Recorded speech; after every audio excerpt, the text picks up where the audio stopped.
Today சினிமாவை subscribe பண்ணுங்கள், அந்த பெல் ஐக்கானை கிளிக் பண்ணுங்கள். தேங்க்யூ.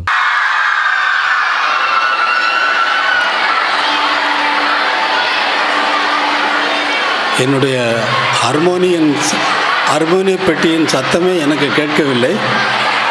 உங்களின் ஓசை அவ்வளவு ஓசை, கடலின் ஓசையை விட அதிகமாக இருக்கிறது. நீங்கள் அமைதியாக இருந்தால்தான் என்னுடைய ஹார்மோனிய பெட்டியின் ஓசையை நான் கேட்டு அதை ஆதாரமாக வைத்து கொண்டு நான் பாட முடியும் அல்லது உங்களுடன் பேச முடியும்.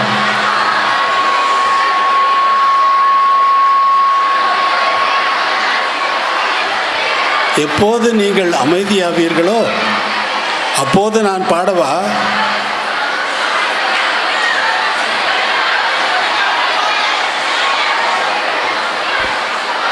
மாணவியருக்கு ஐயா அவர்கள் சொன்னது கேட்டிருக்கும் என்று நினைக்கின்றேன். நீங்கள் அமைதியாக இருக்கும் பொழுதுதான் நான் பாடத் தொடங்குவேன் என்று இசைஞானி ஐயா அவர்கள் உங்களிடத்திலே உரைத்துள்ளார்கள். நீங்கள் அமைதி காத்து ஒத்துழைக்குமாறு அன்போடு கேட்டுக்கொள்கின்றேன். சிவசக்தியா யுக்தோ யதி பவதி சக்த பிரபவித்தும்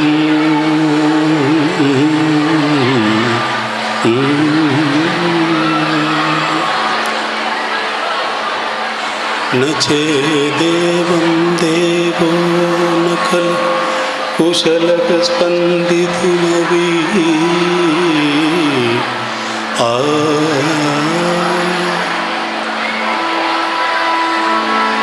अतस्त्वाम् आराध्यां हरिहरविरिञ्चातिभिरपि प्रणन्तुं स्तोतुं वा कथमकृतपुण्यः प्रभवति.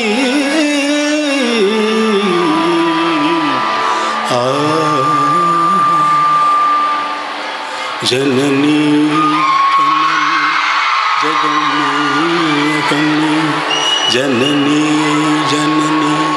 जगन्नी जगन्नी जगत्कारणिनी परिपूरणिनी जगत्कारणिनी परिपूरणिनी जगत्कारणिनी परिपूरणिनी जननी जननी जगन्नी जगन्नी जननी जननी जननी जननी स्वर्णरेखयुडन् स्वयमागि वந்த லிங்கரூபிணியே மூகாம்பிகையே பல தோத்திரங்கள் தர்மசாஸ்திரங்கள் பணிந்தே துவதும் மணி நேத்திரங்கள் சக்தி பீഠமும் நீ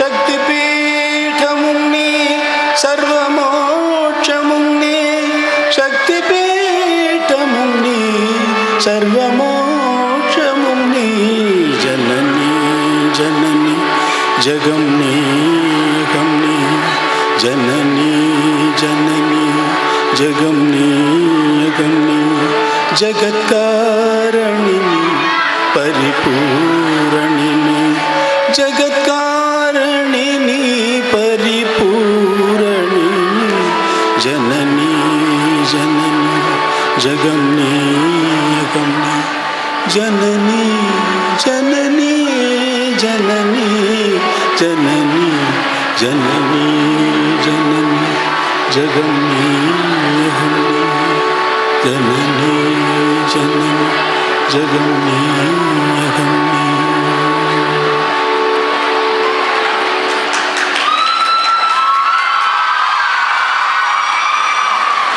இப்போ நீங்கள் கூச்சல் போடுறது கரெக்டு.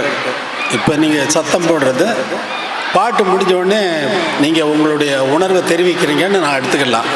ஆனால் நான் பாடிக்கிட்டு இருக்கப்போ நீங்களும் பேசிகிட்டே இருந்தால் கடல் அலையில் போய் நான் கடலில் பக்கத்தில் நின்றுட்டு கரையில் நின்றுட்டு நான் பாடுற மாதிரி இருக்கு. அந்த கடல் அலை கேட்டதா ஒரே இறைச்சல் தானே. கடலுக்கும் உங்களுக்கும் வித்தியாசம் வேண்டாமா? கடல் கடல் நேற்றிருந்த கடல் இன்று இல்லை. இன்று இருக்கும் நீங்கள் வேறு மாணவிகள் வேறு அலைகள் வந்துவிடும் நாளை. இந்த கல்லூரியிலே சரித்திர பிரசித்தி பெற்ற நூற்றாண்டுகளை கடந்து நடக்கக்கூடிய ஒரே முதல் கல்லூரி ஆசியா கண்டத்திலேயே இந்த கல்லூரி தான் என்பதை நீங்கள் நன்றாக அறிவீர்கள். அதிலும் முதல் பெண்கள் கல்லூரி. எங்கும் இல்லை, எங்கும் தொடங்கவில்லை. 105 ஆண்டுகளாக எங்குமே இல்லை. ஆசியா கண்டத்தில் என்ன, உலகத்திலேயே இருக்க முடியாது, உலகத்திலேயே இருக்க முடியாது. இதை நீங்கள் எத்தனை வருடமாக பார்த்து கொண்டிருக்கிறீர்கள்? யாராவது சொல்ல முடியுமா? 3 வருடமாக இருக்குமா, 4 வருடமாக இருக்குமா? சொல்லுங்க. எத்தனை வருடம்? நான் 48 வருடமாக பார்த்து கொண்டிருக்கிறேன்.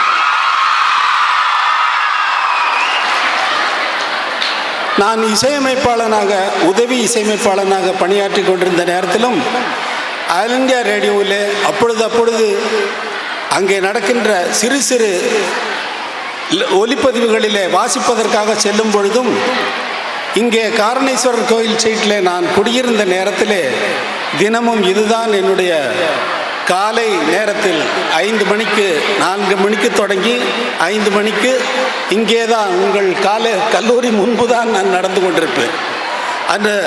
அதைவிட மாலை நேரத்திலும் இன்னொரு முக்கியமான விஷயம் மாணவிகளே, உங்களுக்கெல்லாம் தெரியாதது,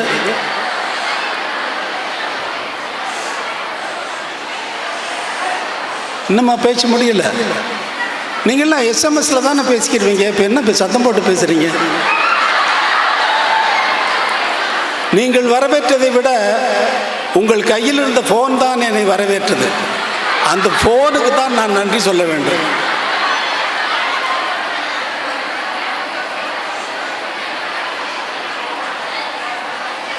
எனக்கு முதல் திரைப்படம் கிடைத்த நேரத்தில் 1976 அந்த படம் மன்னக்கிளி ரிலீஸ் ஆகிறது. 1976 தொடக்கத்திலே அந்த பாடலுக்கான இசையை எப்படி தொடங்குவது என்று யோசிப்பதற்காக இந்த கடற்கரையிலேயே தான் நான் பாடிக்கொண்டு அதை முதல் தொடங்குகின்ற ஹம்மிங்கை இங்கே தான் கம்போஸ் செய்தேன் என்பது யாருக்கும் தெரியாது, எனக்கு மட்டுமே தெரியும். இந்த கடல் கேட்டிருக்கலாம், அந்த அலைகள் போய்விட்டன, ஆனால் பாடல் நிற்கிறது. அலைகள் என்னுடைய பாடலை நான் பாடிய ஹம்மிங்கை கேட்ட அலைகள் போய் வேறு அலைகள் வந்துவிட்டன. ஆனால் அப்பொழுது படித்த மாணவிகளும் போய்விட்டார்கள். இப்பொழுது அந்த பாடல் நிற்கிறது. அந்த அலைகளுக்கு பதிலாக வேறு அலைகள் இருக்கிறது.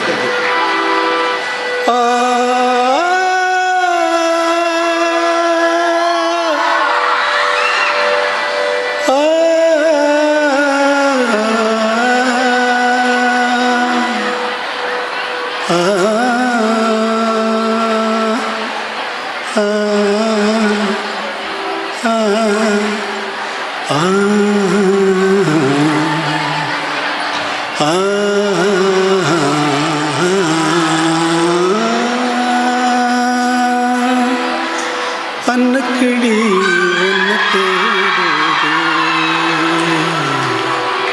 அன்னக்கிளி உன்னை தேடுதம் பிம்பம் பிம்பம் 6 மாசம் 1 வருஷம் ஆவரம்பு மேனி வாடுதே.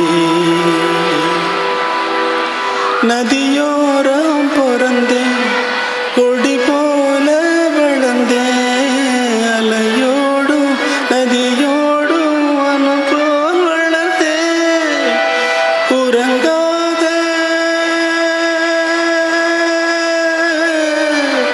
உறங்காத கண்களே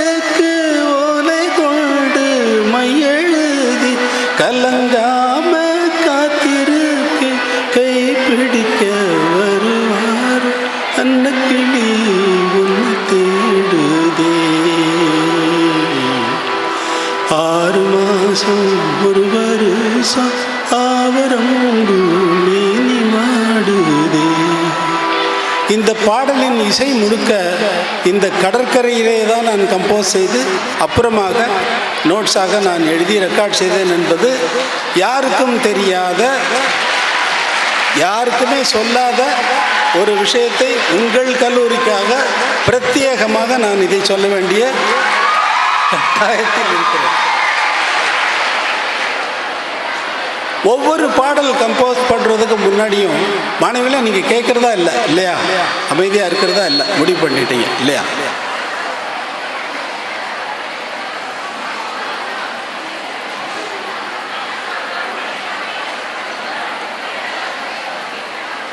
நான் இங்கே மைக்கு வைத்து கொண்டு கூட சத்தம் போட்டு கத்த வேண்டியிருக்கிறது. இது என்னுடைய இயல்பு அல்ல. சத்தம் போட்டு பேசுவது என்னுடைய இயல்பான குணமும் அல்ல, பழக்கமும் அல்ல. நீங்கள் என்னைக்கோ ஒரு நாளைக்கு வர்றேன், நான் திரும்பி இந்த காலேஜுக்கு வரப்போகிறதில்ல இல்லையா?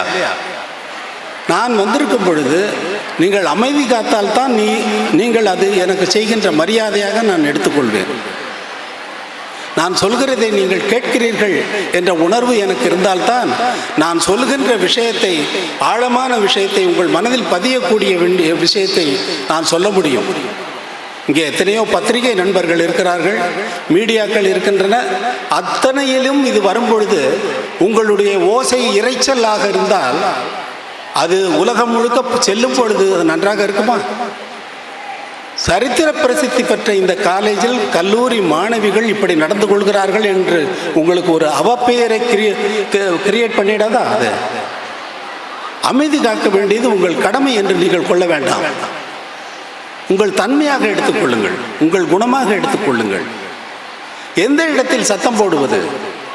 பஸ் ஸ்டாண்டா இல்லை தியேட்டரா? இப்போ எவ்வளவு நல்லா இருக்கு கேட்குறது, எவ்வளவு நல்லா இருக்கு பேசுறதுக்கு. நீங்கள் எல்லோரும் என்னை கவனித்துக் கொண்டிருக்கிறீர்கள் என்பது இப்பொழுது எனக்கு மனதில் பதிகிறது. இப்பொழுது என்னுடைய தன்மையே, என்னுடைய இயல்பே மாறிவிட்டது. இந்த இசையும் நானும் இருப்பதைப் போல நீங்களும் நானும் ஆகிவிட்டோம். இந்த அமைதி உங்களுக்கும் எனக்கும் உள்ள தொடர்பை இன்னும் ஆழமாக ஆக்குகிறதே தவிர, நீங்கள் இரைச்சல் போட்டுக் கொண்டிருந்த நேரத்திலே உங்களை அது என்னிடம் இருந்து தூர விலைக்கு கடலுக்கும் அப்பால் கொண்டு சென்று விட்டது. மாணவிகளே, நீங்கள் அமைதி காப்பதை அமைதி காக்க வேண்டும் என்ற உணர்வு உங்களுக்குள் வந்ததற்கு உங்களுக்கு நன்றி சொல்லுகிறேன்.